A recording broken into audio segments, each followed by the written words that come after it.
सल्ले अला नबीना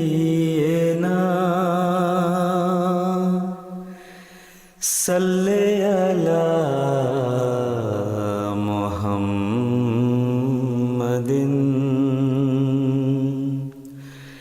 सल्ले अला नबीना सल्ले अला मुहम्मदिन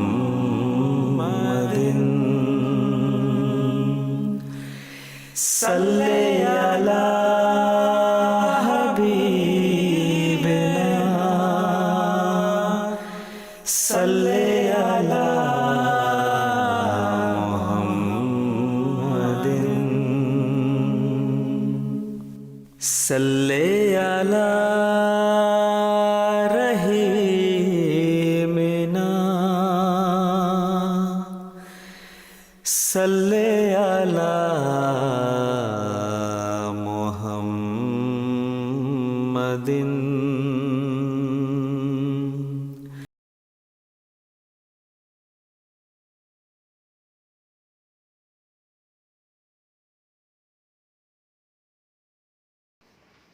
أشهد أن لا إله إلا الله وحده لا شريك له وأشهد أن محمدا عبده ورسوله أما بعد فأعوذ بالله من الشيطان الرجيم بسم الله الرحمن الرحيم Assalamualaikum warahmatullahi wabarakatuh. Alhamdulillah, sekali lagi diberikan peluang oleh Allah SWT untuk menghadiri majlis yang penuh berberkat ini. Semoga kita menjadi manusia, yakni insan yang dapat mengamalkan pesan-pesan oleh Rasulullah SAW serta Imam Mahdi AS. Seperti yang kita tahu, keadaan pandemik ini sangat menggusarkan hati manusia seluruh alam. Dan kita tahu banyak manusia telah mendapat impak yang buruk terhadap serangan ini. Dan kita perlu bertawakal pada Allah SWT, perlu bersyukur pada Allah SWT disebabkan pandemik ini pasti ada hikmat di sebaliknya. Kerana Allah SWT berfirman dalam Al-Quran, "Fazkuruni azkurkum washkuruli wala takfurun." Maksudnya, maka ingatlah aku akan ingat padamu, dan bersyukurlah padaku, dan janganlah tidak bersyukur padaku. Di sini kita lihat Allah SWT menekankan kepada kita sebagai manusia yang penuh dengan kekhilafan, perlu kita mengislahkan diri kita dengan mengingatkan Allah SWT. Dan Allah SWT akan terus memberikan orang-orang manusia ini dengan ujian dan dugaan. Tetapi kita sebagai orang-orang Islam Ahmadi mengaku bahawa di sebalik ujian ini pasti ada hikmatnya. Kerana seperti yang kita tahu, kita lihat bahawa Huzur Ayatullah Ta'ala bin Nasir Aziz dapat berkomunikasi direct dengan anggotanya yang berada di seluruh dunia.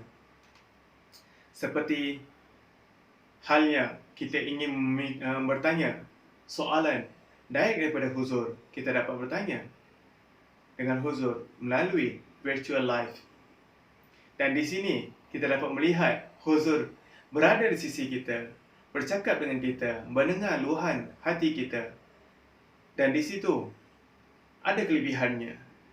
Dan inilah kelebihan yang hanya didapatkan oleh Jemaat Ahmadiyah. Dan kita bersyukur dengan adanya pengajian seperti ini, program seperti ini. Saya yang berada di sini dapat attend pengajian yang berada di seluruh Malaysia maupun di international area. Dan kita bersyukur dengan adanya program-program seperti ini, maka kita dapat mengislahkan diri kita dan mendekatkan diri kita kepada Allah SWT dan meluangkan waktu kita yang terluang itu supaya kita dapat menjalinkan hubungan kita pada Allah SWT. Kerana Allah SWT berfirman, "Wa ista'azzana rabbukum la in syakartum la azidannakum." Dan ketika Tuhan engkau mengumumkan, jika kamu bersyukur, pasti aku akan limpahkan lebih banyak kurnia padamu. Di sini, banyaknya kurnia sangatlah besar skopnya. Apa yang kurnia yang akan dilimpahkan kepada kita? Adakah hanya setakat jemaat sahaja? Tidak. Kerana di sini kurnia adalah mempunyai skop yang begitu besar. Contohnya, dia akan memberikan kita kekuatan ilmu, kekuatan pangkat dan darjat. Dari segi keturunan juga, dia akan dilimpahkan kepada kita.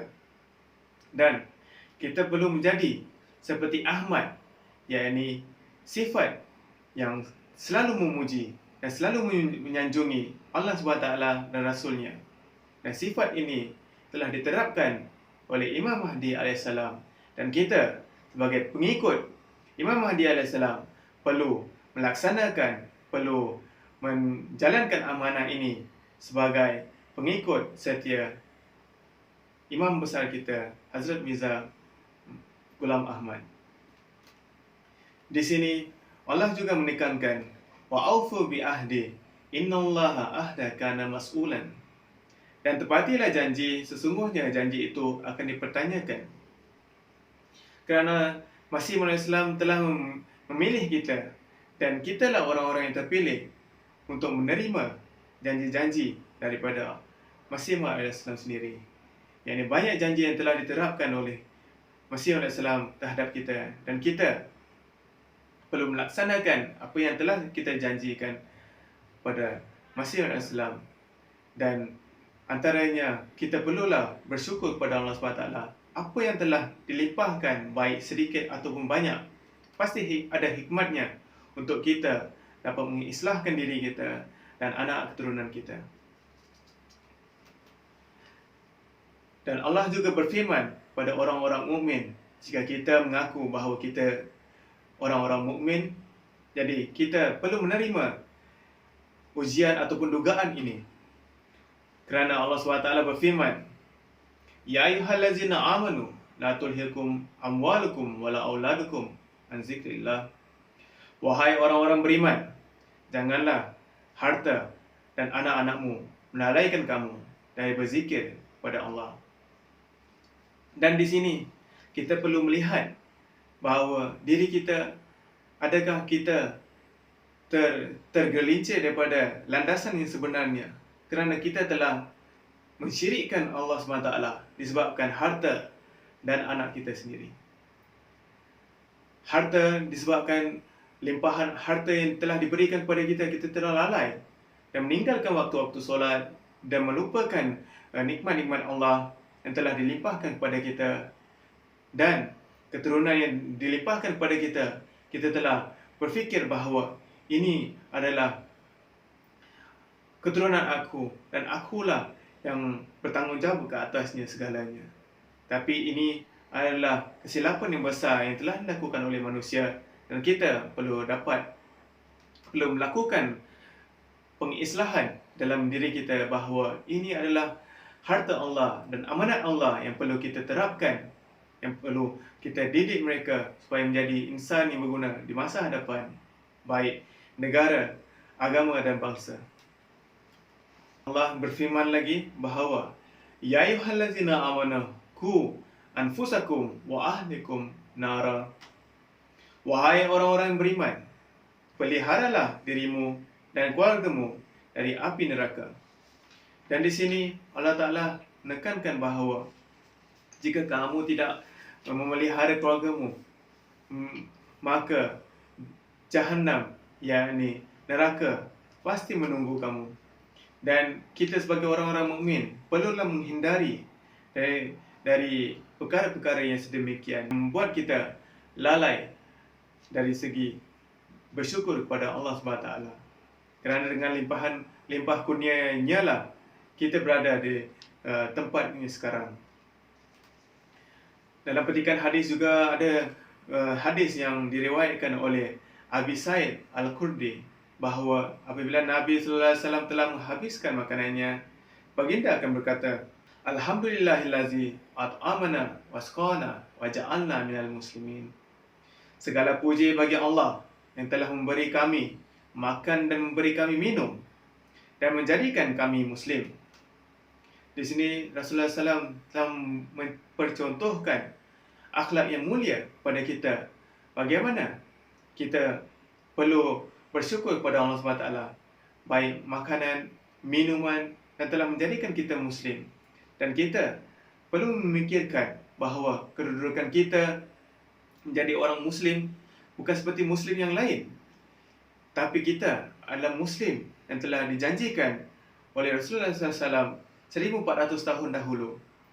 Yang dengan itu kita perlu berpegang pada amanat ini, melaksanakan tanggungjawab ini sebagai mukmin ataupun pengikut Imam Mahdi yang bijaksana dan mengamalkan perintah dan suruhan Allah tepat dengan kehendaknya.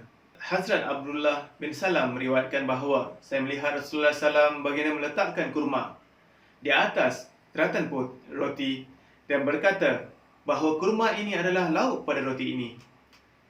Lihat baginda Rasulullah SAW dengan sejepit roti pun boleh melanjutkan kehidupannya dan bersabda bahawa inilah makananku, dan bersyukur dengan atas nikmat yang telah diberikan Allah SWT ke atasnya.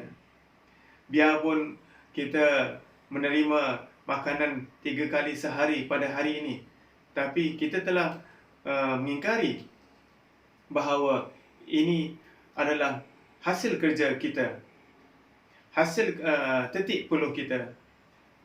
Tapi ini bukanlah ajaran yang diterapkan oleh Rasulullah SAW kepada kita. Bagaimanapun hasil usaha kita, kita perlu bersyukur kepada Allah SWT. Biarpun itu dari segi titik peluh kita bekerja keras dari pagi ke malam, tapi kita berusaha untuk mengucapkan pada Allah SWT bahawa ini adalah hasil limpahan kurnia kasih sayang Allah terhadap aku. Dalam sebuah hadis yang diriwayatkan daripada Aisyah radhiyallahu anha, Nabi sallallahu alaihi wasallam berdiri solat malam sehingga bengkak kedua kaki beliau. Lalu beliau bertanya kepada baginda sallallahu alaihi wasallam, "Kenapa engkau lakukan ini? Hai Rasulullah, bukankah Allah Ta'ala telah mengampunkan dosamu yang lalu dan yang akan datang?" Lalu baginda sallallahu alaihi wasallam menjawab, "Ya Aisyah, afala akunu abdan syakuran?" Wahai Aisyah, tidakkah engkau menyukai aku menjadi hamba yang bersyukur? Di sini betapa rendahnya Rasulullah sallallahu alaihi wasallam menunjukkan sifat beliau yang begitu merendahkan diri dengan Allah SWT. Dan di sinilah hikmat yang kita inginkan, dan di sinilah bonus yang kita akan dapatkan bahawa apabila kita bertunduk kepada Allah SWT, apabila kita sujud kepada Allah SWT, apabila kita bersyukur kepada Allah SWT, bahawa makanya kita akan menerima nikmat-nikmat yang tidak terbelah bahaginya. Ismail bin Ibrahim bin Abdullah bin Abi Rabi'ah meriwayatkan daripada bapanya melalui datuknya bahawa Rasulullah SAW meminjam 40,000 dirham daripada saya. Lalu Rasulullah SAW memperoleh harta. Baginda pun memulangkan wang pada saya dan berdoa, semoga Allah Ta'ala memberkati harta dan keluarga kamu. Baginda selanjutnya bersabda, balasan terhadap orang yang memberikan hutang adalah memulangkan hutang tersebut dengan ucapan terima kasih.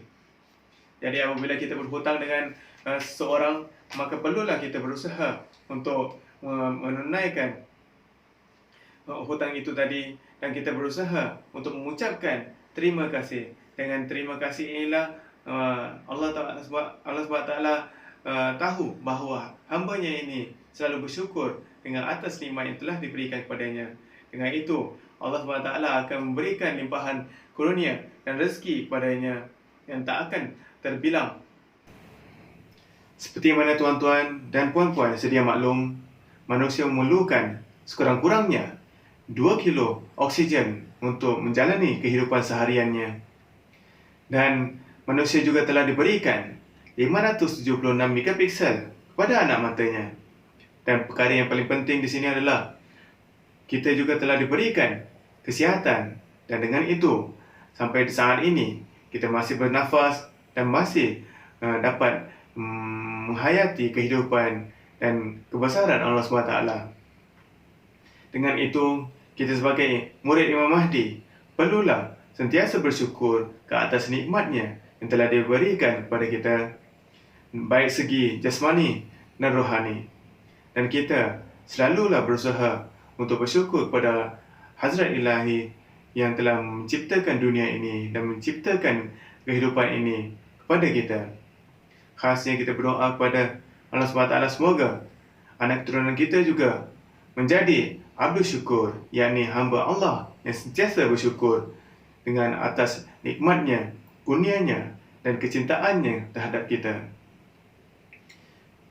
Dengan itu, saya akhiri ceramah pada hari ini. Wa akhir dawana walhamdulillahi rabbil alamin. Salli ala nabiyyina, salli ala Muhammadin,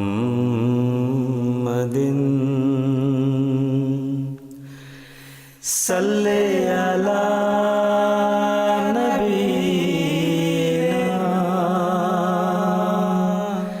salli ala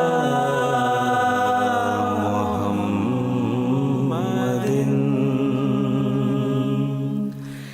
salli ala habibina,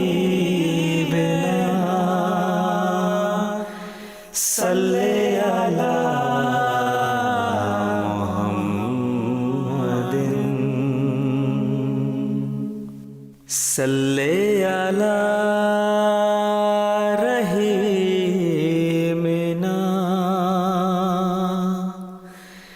salli ala